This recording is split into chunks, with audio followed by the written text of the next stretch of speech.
नमस्कार दोस्तों, स्वागत है आप सभी का पाथफाइंडर पर। In a very very amazing development for India and the Indian economy, दुनिया की जो सबसे बड़ी शिपिंग कंपनीज हैं, जिनको शिपिंग जायंट्स भी कहा जाता है, जिसमें सबसे पहले आती है स्विट्जरलैंड की मेडिटरेनियन शिपिंग कंपनी, दूसरे नंबर पर आती है डेनमार्क की मायर्स्क कंपनी और तीसरे नंबर पर आती है फ्रांस की जानी मानी सीएमए कंपनी। इन्होंने दोस्तों ऐलान किया है कि ये अब इंडिया के लिए डेडिकेटेड शिपिंग रूट्स को लॉन्च करने वाले हैं। आप लोग यहां पे देख सकते हैं, मायर्स्क ने दोस्तों अनाउंस किया है कि ये आने वाले जनवरी महीने से भारत के लिए 3 डेडिकेटेड और 8 से 9 शटल रूट्स को लॉन्च करने वाले हैं अपने जेमिनाई नेटवर्क के तहत। वहीं पर जो मेडिटरेनियन शिपिंग कंपनी है, इन्होंने कहा है कि हम लोग एक मेडिटरेनियन एशिया रूट को प्लान कर रहे हैं, जिसमें कि जो मेडिटरेनियन पोर्ट्स हैं उनको डायरेक्टली नॉर्दर्न इंडिया के साथ कनेक्ट किया जाएगा। वहीं पर जो सीएमए कंपनी है, फ्रांस वाली कंपनी, इसने ऑलरेडी एक एशियन रूट को लॉन्च किया है, जिसमें कि इन्होंने इंडिया को एक स्टॉप ओवर दिया है और कहते हुए कि ये आने वाले इस अगले साल में एक और मिडल ईस्टर्न पोर्ट्स के लिए भी एक नया रूट लॉन्च करने वाले हैं। आप लोग यहाँ पे देख सकते हैं, खबर दोस्तों कल ही सामने आई है एंड इन कंपनीज का बेसिकली ये कहना है कि अब इंडिया को इग्नोर करना हमारे लिए इम्पॉसिबल हो चुका है, बिकॉज इंडिया एक तरीके से एक्सपोर्ट्स का पावर हाउस बन चुका है एंड इंडिया के जो पोर्ट इंफ्रास्ट्रक्चर है वो बहुत ज़्यादा एनहांस और बहुत ज़्यादा मॉडर्नाइज हो चुके हैं, जिसकी वजह से अब हमारे लिए भी इंडिया के साथ इन डेडिकेटेड रूट्स को लॉन्च करना बहुत ही ज़्यादा आवश्यक बन जाता है। बात करेंगे इस पूरी डेवलपमेंट के बारे में, क्या हमें देखने को मिला है, क्या है ये रूट्स जो कि इन कंपनीज के द्वारा लॉन्च किए गए हैं and what are the main reasons जिसकी वजह से सडनली इंडिया को इतनी ज़्यादा अटेंशन मिल रही है, इसका क्या फ़ायदा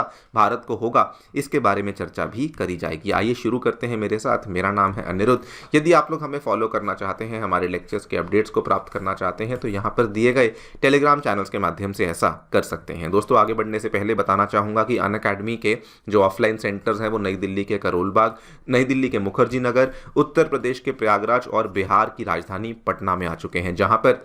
इन सभी सेंटर्स में आपके लिए 20 दिसंबर से हम लोग जीएस कोर्सेज को लॉन्च कर रहे हैं at a very attractive price of 80,000 rupees, जिसमें दोस्तों हम लोग जीएस के साथ साथ सीसैट, ऐसे writing classes, current affairs coverage और टेस्ट सीरीज जैसी सेवाएं भी अवेलेबल करवा रहे हैं। कोई भी डाउट है, कोई भी क्वेरी है, हमारे सेंटर को विजिट करिए या फिर नीचे दिए गए इन फ़ोन नंबर्स पर फ़ोन भी कर सकते हैं। फ्री स्टडी मटेरियल पाने के लिए हमारी ऐप को डाउनलोड कर सकते हैं, इसका लिंक आपको डिस्क्रिप्शन बॉक्स में नीचे दिया गया है। ऑल राइट, तो सबसे पहले मैं अगर आपको इंडिया के एक्सपोर्ट नंबर्स के बारे में थोड़ी कहानी बताऊं, तो इंडिया के जो एक्सपोर्ट्स हैं वो दोस्तों तेज़ी से बढ़ते जा रहे हैं। लेटेस्ट डेटा जो कि अभी हमारे पास सामने आया है अक्टूबर महीने का, बताया गया है कि हमारे जो मर्चेंडाइज एक्सपोर्ट्स हैं उसमें 17% की हमें बढ़त देखने को मिली है और ये नंबर इंडिया के लिए बहुत शानदार है, बिकॉज कभी भी इंडिया ने अक्टूबर के महीने में इस लेवल के नंबर्स को विटनेस नहीं किया। एंड ये केवल इंडिया के लिए ही शानदार नहीं है, ये पूरी दुनिया के लिए भी बहुत शानदार नंबर बन जाता है, बिकॉज जनरली अक्टूबर महीने में जो ग्लोबल ट्रेड होती है वो उस लेवल पर हमें देखने को नहीं मिलती, लेकिन डिस्पाइट वेरियस चैलेंजेस इंडिया के जो नंबर्स हैं वो बहुत ही शानदार बने हुए हैं। बल्कि अगर मैं इंडिया के लिए बात करूं तो इवन हमारे नॉन पेट्रोलियम और नॉन जेम्स एंड ज्वेलरी के जो एक्सपोर्ट हैं वहां पर भी हमें बहुत शानदार बढ़त देखने को मिली। एंड हमारे जो कॉमर्स सेक्रेटरी हैं श्री सुनील बर्थवाल जी, इन्होंने तो ये भी कहा कि इस साल इंडिया के जो टोटल एक्सपोर्ट्स हैं वो 800 बिलियन डॉलर को टच कर जाएंगे और इस सारी की सारी चीज़ को ऑब्वियसली जो ये दुनिया की बड़ी बड़ी कंपनीज हैं ये ऑब्वियसली इसको फॉलो कर रही थी। और इसी के चलते जो ये शिपिंग जायंट्स हैं इन्होंने अनाउंस किया, शिपिंग जायंट्स में एक कंपनी वही मायर्स्क, उसके बाद एमएससी, उसके बाद सीएमए, इन्होंने अनाउंस किया कि हम लोग भारत को लेकर नए रूट्स अनाउंस करने वाले हैं और हम लोग भारत को लेकर अपनी जो सर्विसेज हैं उनको भी यहां पर अपग्रेड करने वाले हैं। मैं आपको स्टार्टिंग में ही बता चुका हूं कि मायर्स्क अनाउंस कर रहा है 3 डेडिकेटेड रूट्स और उसके बाद 9 शटल रूट्स अनाउंस किए हैं। एमएससी ने बोला है कि हम लोग मेडिटरेनियन पोर्ट्स को डायरेक्टली नॉर्दर्न इंडिया के साथ कनेक्ट करने की बात कर रहे हैं एंड सीएमए ने भी अपने लेवल पर एक डेडिकेटेड एशियन रूट को यहां पर अनाउंस कर दिया है। लेकिन अगर आप ध्यान से देखें तो केवल एक्सपोर्ट्स बढ़ने की वजह से ये वाले रूट्स को लॉन्च नहीं किया गया, इसके पीछे 2-3 कारण और भी हैं। असल में अभी तक जो दुनिया का सबसे बड़ा एक्सपोर्ट पावर हाउस था वो चाइना था, एंड चाइना के जो एक्सपोर्ट्स हैं हम सभी देख रहे हैं कि वहाँ पर स्लो डाउन देखने को मिल रहा है। अगर मैं आंकड़ों की भी बात करूँ, जस्ट आज से 1.5-2 महीने पहले दोस्तों एक खबर सामने आई थी कि चाइना के जो सितंबर में एक्सपोर्ट्स हैं वो बहुत ज़्यादा गिर चुके हैं। जो वहाँ के इकोनॉमिस्ट थे, इनको अनुमान था कि इनके जो एक्सपोर्ट्स की ग्रोथ होगी ये 6% पर होगी, लेकिन ग्रोथ केवल 2.5% पे थी। एंड अब पूरी दुनिया को ये चीज़ समझ आने लग चुकी है कि चाइना जो है वो अपनी इकोनॉमी को रिवाइव कर ही नहीं पा रहा है। ये भी एक बड़ा रीज़न है कि जो ये शिपिंग कंपनीज़ हैं ये अब चाइना को छोड़कर भारत की शरण में आ रही हैं कि अब हमें भारत से ही अपने बिजनेस को चलाना है। एंड एक और फैक्टर जिसकी वजह से ये शिपिंग कंपनीज भारत की तरफ इतना ध्यान दे रही हैं, असल में इंडिया का जो पोर्ट इंफ्रास्ट्रक्चर है ये तेज़ी से एक्सपैंड कर रहा है। आप इसी साल की कई सारी खबरें देख सकते हैं। जो हमारा जवाहरलाल नेहरू का पोर्ट है, इन्होंने बोला है कि हम हमारी कैपेसिटी को एक्सपैंड करने वाले हैं। JSW एक बहुत बड़ा स्टील जायंट है, इन्होंने बोला है कि हम लोग इतने करोड़ रुपए पोर्ट एक्सपेंशन में लगाने वाले हैं। उसके बाद स्टेट्स भी अपने लेवल पर ये बोल रही हैं कि अब केवल मेजर पोर्ट्स को नहीं, जो स्टेट लेवल के पोर्ट्स होते हैं, जो दोस्तों माइनर पोर्ट्स की कैटेगरी में आते हैं, वहां पर भी हमें एक्सपेंशन देखने को मिल रही है। और अगर आप रिसेंटली देखें तो केरला का जो विजिंजाम पोर्ट है वो भी ऑपरेशनल हो चुका है, जो कि बाय द वे इंडिया का पहला ट्रांसशिपमेंट पोर्ट है। एंड इवन हमारा जो वधावन पोर्ट है वहां पर भी काम होना शुरू हो चुका है, जो कि इंडिया का सबसे बड़ा पोर्ट होने वाला है और वर्ल्ड के टॉप 10 कंटेनर पोर्ट्स में भी शामिल होने वाला है। ये भी एक बहुत बड़ा रीज़न है कि जो ये शिपिंग जायंट्स हैं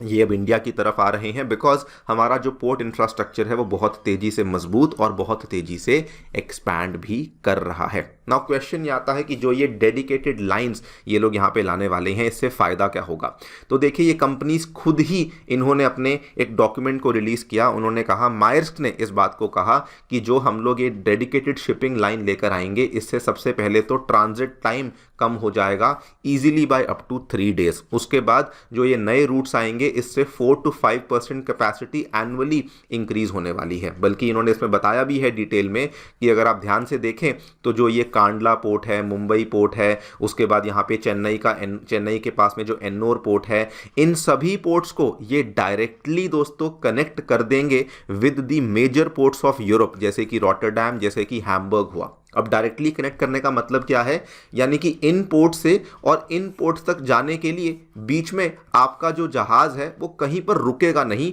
वो नॉन स्टॉप आपका जहाज चलता जाएगा। अभी तक क्या होता था कि कोई जहाज चल के आया है तो वो पहले मोस्टली जो जहाज थे या तो वो श्रीलंका जाते थे या वो पहले जाते थे मलेशिया, सिंगापुर, और उसके बाद वहां पे स्टॉप ओवर करने के बाद वो इंडिया में आते थे। लेकिन अभी ये कंपनीज कह रही हैं कि नहीं, इंडिया से वैसे ही एक्सपोर्ट इतना बढ़ चुका है, तो इसीलिए हम लोग जो है एक डायरेक्ट जो गेटवे है वो इनके बीच में एस्टैब्लिश करने वाले हैं। ऑब्वियसली इससे हमारे जो इंडिविजुअल इंपोर्टर्स एक्सपोर्टर्स हैं उनको भी बहुत बड़ा बेनिफिट होगा, बिकॉज उन्हीं का तो सामान है जो कि इसके अंदर जाने वाला है। लेकिन आई पर्सनली थिंक कि ये जियोपॉलिटिकली भी एक बहुत बड़ा फायदा भारत को देने वाला है, बिकॉज याद कीजिए आज से दोस्तों 1.5 साल पहले जब G20 का सम्मेलन हुआ था, इंडिया ने आईमेक कॉरिडोर को एस्टैब्लिश किया था।